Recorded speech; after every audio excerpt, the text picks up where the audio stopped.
प्रभु यीशु मसीह के नाम में आप सबों को जय मसीह की। परमेश्वर पिता का धन्यवाद हो कि परमेश्वर ने आज हमें एक अच्छा अवसर दिया है कि आज फिर से एक बार हम मसीहत के इतिहास उस विषय को हम लोग जान सके और सीख सके। आइए आज हम अध्याय 2 को देखें, पेज नंबर 45। मध्य युग में भारत में मसीहत एडी 800 से लेकर एडी 1500 तक के बीच की घटनाओं को हम देखेंगे। पिछले अध्यायों में हमने प्रमाणों के साथ यह देखा है कि भारत में मसीहत अति प्राचीन समय से अस्तित्व में है तथा मसीहत का गहरा संबंध पेर्शिया, सीरिया आदि देशों के मसीहों के साथ था। अब हम भारत के मध्य युग में मध्य एशिया व उत्तर भारत में इस्लाम व मंगोल का प्रभाव को देखेंगे। तो हमें इस बात को समझने की जरूरत है कि हमारा भारत देश एक ऐसा देश जो कि शुरुआती दौर से ही यहाँ पर हमेशा अलग अलग आक्रांताओं का अधिकार रहा। अक्सर हमने इतिहास में पढ़ा है और देखा है कि अक्सर जो है बाहर के ताकतें आकर भारत पर आक्रमण किया और उन्होंने लंबे वर्ष तक हमारे देश के ऊपर राज्य भी किया और उसके कारण जो मसीही लोगों पर जो प्रभाव पड़े, आइए हम उसके बारे में कुछ बातों को हम लोग जानेंगे। पहली बात हम देखते हैं, चौथी सदी में मसीहत सताव से होकर गुजरी। और देखिए, जब जब हमेशा हमने अक्सर इतिहास में देखा है कि जब जब विदेशी आक्रांता भारत के अंदर आए हैं तो उन्होंने ना कि यहाँ के लोगों को वरन जितने भी यहाँ पर रहने वाले, चाहे देसी हो या परदेसी हो, सभी लोगों के ऊपर उन्होंने समान रूप से उन्होंने उन लोगों के ऊपर सताव किया है, उन लोगों के ऊपर प्रतिबंध लगाए हैं, कर लगाए हैं और बहुत सारी चीजें को हम लोगों ने इतिहास के अंदर देखा है। 5वीं सदी में सताव से जय पाकर भारत में मसीहत को अस्तित्व में रहने का अधिकार सहनशील अल्पसंख्यक के रूप में मिला। अब देखिए, जो यहाँ पर हम देखते हैं कि चौथी सदी के अंदर जो सताव से होकर गुजरा है और ये मसीहों के ऊपर सताव ना कि भारत में बल्कि पूरी दुनिया के अंदर जो है हमने देखा है इतिहास के अंदर। लेकिन 5वीं सदी में भारत के अंदर जो है कुछ समय के लिए हम कह सकते हैं कुछ समय के लिए जो है मसीहों को जो है उन पर रहमदिली दिखाई गई। जो शासनकर्ता आए, जो अधिकारी आए, उन्होंने रहमदिली दिखाई और इसीलिए हम देख सकते हैं यहाँ पर कि जो मसीहत को अस्तित्व में रहने का अधिकार सहनशील अल्पसंख्यक के रूप में मिला है। क्योंकि इनकी संख्या काफी कम थी और यही कारण है कि इनको जो है रहने के लिए अधिकार मिला।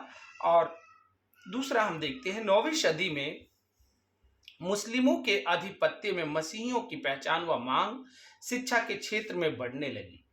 अब देखिए, 9वीं सदी में जो है मुस्लिमों के जो है अधिकार यहाँ पर आए हैं और उसी के दौरान में मसीहियों की भी जो है पहचान वो जो है बढ़ने लगी है। लोगों की नजरों में मसीह लोग आने लगे हैं और उन्होंने भी जो है मांगना शुरू किया है शिक्षा के विषय में और कुछ मसीह व मसीहियत का प्रभाव भी बढ़ने लगा, परंतु सहनशील अल्पसंख्यकों के साथ कुछ प्रतिबंध भी लगाए गए। और जब 9वीं सदी में हम देखते हैं कि मुस्लिमों का आधिपत्य जो भारत में जब आया है तो उस समय में उन्होंने मसीह लोगों के प्रति हम कह सकते हैं कि उन्होंने जो है उनको रहने के लिए अनुमति दिया है और उनके जो शिक्षा के क्षेत्रों में भी अनुमति उन्होंने दिया है। लेकिन इसके बावजूद उन पर कई प्रकार के उन्होंने प्रतिबंध लगाए और उन प्रतिबंधों के विषय में हम देखते हैं। पहला, ईसाइयों को विशेष कर अदा करना होगा। और देखिए, यहाँ पर हम देख रहे हैं कि ईसाइयों जो मसीह लोग हैं, जो मसीह लोगों को विशेष कर अदा करना होगा, इस बात को जो है लागू किया गया। यानी कि हर चीजों का कर उनको, अगर कोई बिजनेस कर रहा है तो उसका कर देना होगा, अगर वो खेती बाड़ी कर रहा है तो उसका कर देना होगा। और इस प्रकार से जो है उन्होंने ईसाइयों पर कर को लगाया है। फिर दूसरी बात उन्होंने जो है उन पर प्रतिबंध लगाए, ईसाइयों को विशेष पोशाक पहनना होगा।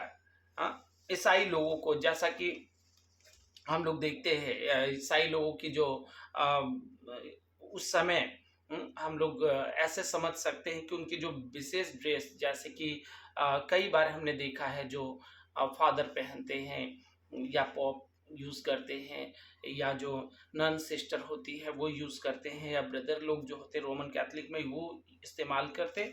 और इस प्रकार से उनको जो है ईसाइयों को विशेष ड्रेस पहनना अनिवार्य किया गया, उनको पहनना ही है। तीसरी बात, कोई नए चर्च भवन नहीं बनाए जाएंगे। तो ये जो मुस्लिम आक्रांता जो राजा है उन्होंने इस प्रकार के प्रतिबंध को लगाया कि कोई भी जो पहले से है उतना तक ठीक है, लेकिन इससे आगे जो है कुछ भी नहीं आप बना सकते हैं और कुछ भी नहीं कर सकते हैं। और ये दिखाता है कि किस प्रकार से जो है लोग जो है वो मसीहों के खिलाफत में थे और मसीहियों को ज्यादा सहयोग नहीं किया गया। चौथी बात हम देखते हैं कि रविवार चर्च की आराधना हेतु लोगों को बुलाने हेतु कोई घंटे नहीं बजाए जाएंगे। आपने देखा होगा कि आज के समय में भी रोमन कैथोलिक जो है घंटे का प्रयोग करते हैं, और उस समय भी वो उद्देश्य यही था कि वो घंटे बजाने के द्वारा जो है वो लोगों को चर्च में आराधना के लिए बुलाए, लेकिन इसके ऊपर भी प्रतिबंध लगाए गए हैं। पांचवी बात हम देखते हैं, मुस्लिमों को ईसाई बनाने पर मृत्यु दंड की सजा। इससे मुस्लिमों व ईसाइयों के मध्य धर्म युद्ध हुए, मसीह सताए गए। अब देखिए यहाँ पर एक और चीज आई है कि क्योंकि मुस्लिम राज्य है और हम कह सकते हैं कि मुस्लिम राजाओं का अधिकार है, और इसीलिए उन्होंने जो है इस प्रकार का ये नियम बनाया है कि अगर कोई भी जो है वो मुस्लिम को अगर ईसाई बनाएगा तो उसको जो है मृत्यु दंड दिया जाएगा। अगर देखा जाए, अब बनाने की बात हम करें तो ये अगर कोई जोर जबरदस्ती के साथ किसी का धर्मांतरण करता है तो ये सच में बहुत ही दुख की बात है। लेकिन कोई भी व्यक्ति आजाद है इस बात के लिए, आज हम अपने देश में देखें तो हम आजाद हैं इस बात के लिए कि हम अपनी स्वेच्छा के अनुसार हम धर्म का चयन कर सकते हैं, हम चुनाव कर सकते हैं कि हमें जो है किस, क्योंकि ये हमारा व्यक्तिगत अधिकार है। और ये बातें हमें दिखाती है कि हम आज के समय में कितने स्वतंत्र रूप से अपने देश के अंदर हम जी रहे हैं, लेकिन ऐसा पहले नहीं होता था। और इसीलिए हम यहाँ पर देखते हैं कि इसके कारण जो है जब ऐसा हुआ तो इसके कारण जो है मुस्लिमों और ईसाइयों के मध्य धर्म युद्ध हुए। तो अब ये युद्ध जो है तभी हो सकता है जब जहां पर लोगों की संख्या ज्यादा है, जहां पर ज्यादा मुस्लिम लोग हैं, ज्यादा क्रिश्चियन लोग हैं, तो उन जगहों पर जो है धर्म युद्ध हुए। और क्योंकि ईसाई लोग जो हैं वो बहुत ज्यादा उग्र नहीं थे, सहनशील थे, और इसीलिए देखा गया है कि वे जो है सताए गए। ये इस 9वीं सदी में इस प्रकार की एक समस्या को हम जो है मसीहियों के ऊपर होते हुए देखते हैं। तीसरी बात हम देखते हैं, तुर्कों व मंगोल का उदय। और हम लोग जैसा जानते हैं कि अलग अलग देशों से हमारे देश में लोग आकर आक्रमण किया है। कभी अरब से आ रहे हैं, कभी टर्की से आ रहे हैं, और मतलब पूरी दुनिया से। क्योंकि जब हम शुरुआत में देखें या इतिहास के पन्नों को हम पलट कर जब देखते हैं तो हमें पता चलता है कि हमेशा लोगों की जो ख्वाहिशें थी पूरी दुनिया पर राज करना, और यही कारण था कि लोग जो है भारत में भी पहुंचकर जो है आक्रमण किया करते थे। अब तुर्कों व मंगोल का उदय हुआ है 11वीं व 12वीं सदी में। मध्य एशिया में तुर्की और मंगोलों का उदय हुआ। तो ये देखिए 11वीं और 12वीं सदी में हम देखते हैं मध्य एशिया में तुर्की और मंगोलों का उदय हुआ। तुर्कों ने पर्शिया पर कब्जा किया तथा उन्होंने इस्लाम को कबूल किया। उन्होंने धार्मिक रीति से भी विजय अभियान शुरू किया। तो देखिए पहले जो भी युद्ध हुए वो ना कि एक पावर के लिए था, ना कि एक सत्ता के लिए थी, बल्कि हम कह सकते हैं कि एक तरीके से धार्मिक युद्ध भी, कि अगर जिसकी मेजोरिटी ज्यादा है या जिसकी ताकत ज्यादा है वो सोचता है कि मैं जो है दूसरे देश पर भी आक्रमण कर लूं और उसे भी अपने जैसा बना लूं। और ये हम इतिहास में अक्सर कई बार हम देखते हैं। और यहाँ भी भारत के अंदर भी जो है इसी प्रकार से कई जगहों पर हुआ है और कई बार हुआ है। उन्होंने धार्मिक रीति से भी विजय अभियान शुरू किया। तो देखिए धार्मिक रीति को ना बहुत महत्व दिया करते हैं इतिहास के अंदर। ओके, आगे हम देखते हैं 13वीं सदी में चंगेज खान की अगुवाई में मंगोलियन एकता में आए और उन्होंने चीन रूस तक मध्य एशिया पर कब्जा कर लिया। अब देखिए इस चीज को समझने की जरूरत है कि ये जब भी जो कोई आक्रांता थे, विदेशी आक्रांता थे, वो एक जगह ही नहीं रुकते थे। अगर एक देश को उन्होंने कवर कर लिया तो फिर दूसरे देश पर आक्रमण करते, तीसरे देश पर आक्रमण करते, क्योंकि उनकी जो इच्छा है वो पूरी दुनिया पर राज करने की रही है। और इसीलिए यहाँ पर मंगोल के विषय में हम देखते हैं कि चंगेज खान ने किस प्रकार से जो है अगुवाई दी है और उस समय चीन रूस तक मध्य एशिया पर भी कब्जा कर लिया है। मंगोल की भूमिका ईसाई व मुस्लिमों के बीच की रही, परंतु 13वीं सदी के अंत में मंगोलों ने पश्चिम एशिया पर आक्रमण किया और इस्लाम को कबूल कर मसीहत के विरोध वह सताने लगे। हमेशा देखिए, हमेशा आपने देखा है कि कई बार जो है आज भी दुनिया के अंदर कई बार मसीह लोग और क्रिश्चियन लोग और यहूदी लोग, हिंदू लोग, कहीं ना कहीं दिखाई दे रहा है कि जाति के आधार पे जो है युद्ध हुए हैं इतिहास के अंदर। और आज भी कई जगहों पर कई बार हम इस प्रकार की चुनौतियों को हम लोग होते हुए देखते हैं। और यहाँ पर भी देखते हैं कि इस्लाम को कबूल कर मसीहत के विरोध वह सताने लगे हैं। तो कई लोग जो हैं उन्होंने क्या किया है, क्योंकि वो हमेशा उनकी चाहत क्या रही, अगर इतिहास में हम देखें तो उनकी चाहत क्या रही, सारी दुनिया पर कब्जा करना। और सारी दुनिया पर कब्जा करते हुए अपने ही धार्मिक बातों को लोगों को मानने के लिए मजबूर करना। ये चीजों को हमने देखा है। फिर नेक्स्ट हम देखते हैं तैमूर लंग के विषय में। हमने इतिहास में कई बार पढ़ा है कि नेतृत्व में 14वीं सदी में उत्तर भारत मुस्लिम शासन के अधीन में आ गया। अब यहाँ पर हम देखिए, जब हम पढ़ते हैं इस बात को, तो उत्तर भारत मुस्लिम शासन के अधीन में आ गया है। और तैमूर लंग के नेतृत्व में उन्होंने धार्मिक अभियान चलाए, जिसके फलस्वरूप संपूर्ण भारत में मसीहत सताव से होकर गुजरी। वह केवल मालाबार के मसीही ही इनसे अछूते रहे, परंतु अप्रत्याशित रूप से वे भी प्रभावित हुए। तो देखिए इस चीज को अक्सर जो है हम लोग, क्योंकि जब भी आए हैं समुद्र के द्वारा आए हैं और ज्यादातर ऐसे जगहों को हमने देखा है कि उन लोगों उत्तर भारत में मुस्लिमों का शासन जो है हो गया। और फिर उन्होंने धार्मिक अभियान चलाए हैं और जिसके फलस्वरूप कई बार ऐसा है कि हाँ ठीक है, जो आपके पक्ष में है उन्हें छोड़ दिया गया और जो आपके पक्ष में नहीं उसे मार डाला गया। तो इस प्रकार का एक हम कह सकते हैं बहुत ही घिनौने कार्य जो है इतिहास के अंदर धार्मिकता के नाम पर किए गए हैं। लोगों का कत्ल किया गया है, लोगों को मजबूर किया गया और बहुत सारी ऐसी बातें हम इतिहास के अंदर होते हुए देखते हैं। और उन चीजों का असर जो है मसीहियों के ऊपर भी पड़ा और मसीह लोग भी इन सताव से होकर गुजरे हैं। क्योंकि हर एक धर्म का, आप ऐसे समझ लीजिए कि एक धर्म का व्यक्ति जो है वो चाहता है कि जितने भी धर्म के लोग हैं वो सब उसके अनुयायी हो जाएं और उसके जो है पीछे चलने वाले हो जाएं। लेकिन लोगों ने विरोध किया है, हमेशा विरोध करते आए और यही कारण रहा कि लोग जो है सताव से होकर गुजरे, लोग मार डाले गए हैं और बहुत सारी ऐसी समस्याएं। और यहाँ तक कि देखते केवल मालवार के मसीही ही इनसे अछूते रहे, परंतु अप्रत्याशित रूप से वे भी प्रभावित हुए, यानी उन पर भी इन बातों का असर हुआ है। आगे हम देखें, इस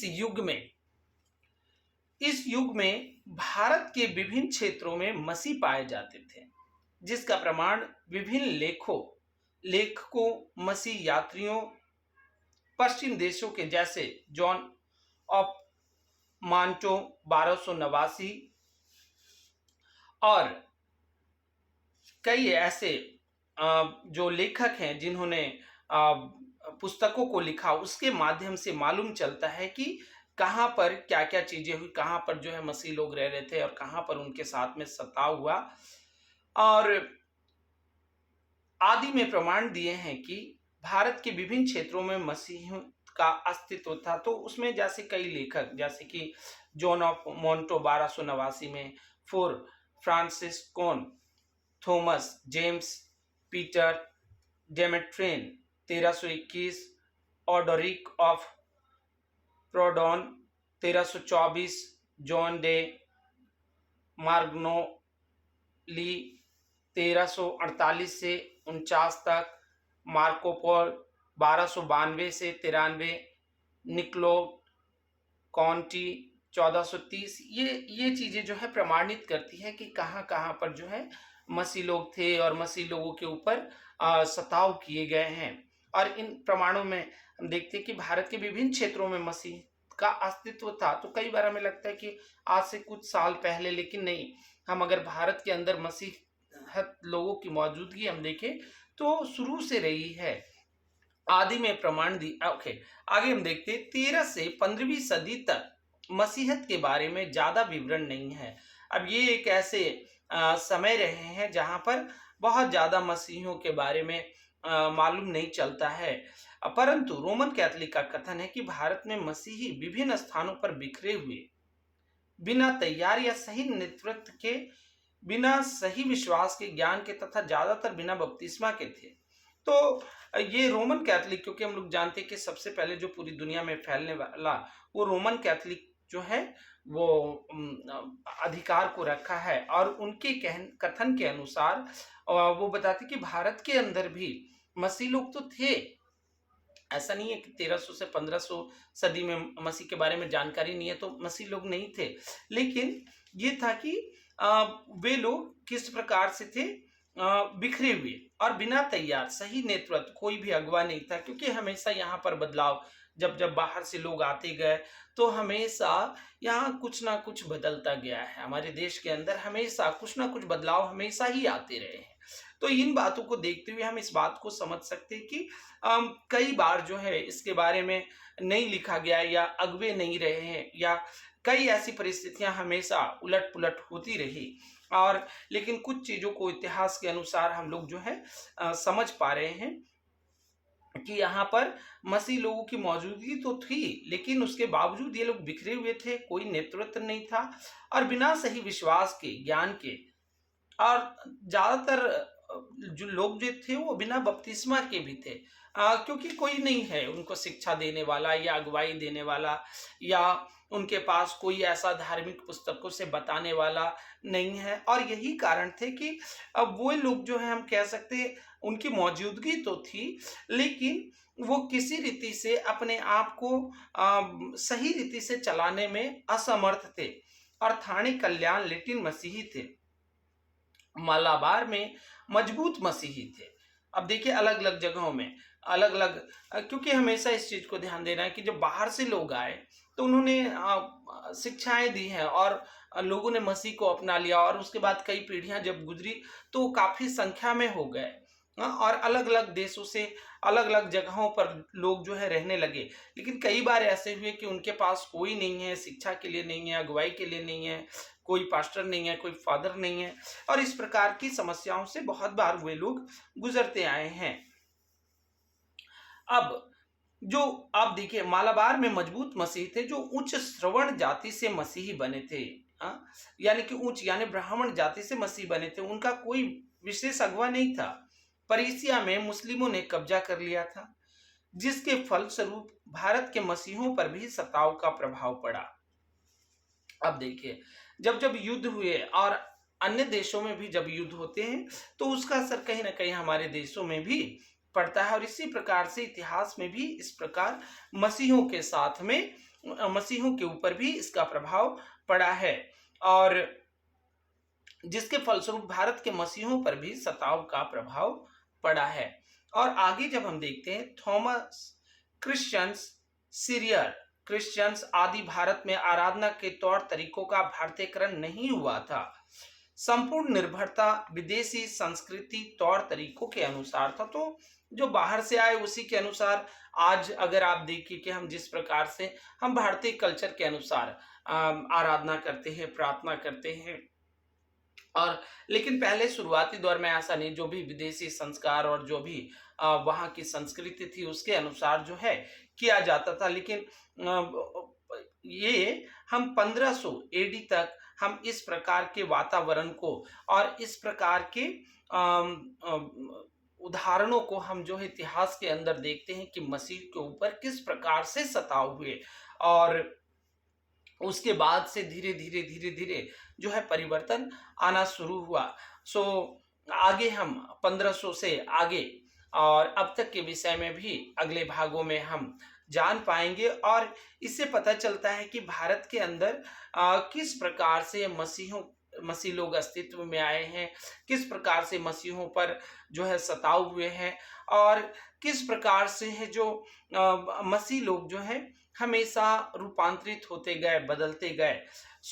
मैं उम्मीद करता हूं कि आप लोग अच्छी रीति से भारत में मसीहों के इतिहास के विषय में आप लोग समझ पा रहे हैं। और उम्मीद करता हूं कि आप इसको सीख पा रहे हैं। और भी अधिक जानकारियों के लिए आप अधिक से अधिक पुस्तकों को पढ़ें, जिससे आपको मालूम होगा मसीहियों के बारे में, उनके जीवन के बारे में, उनके तौर तरीके के बारे में।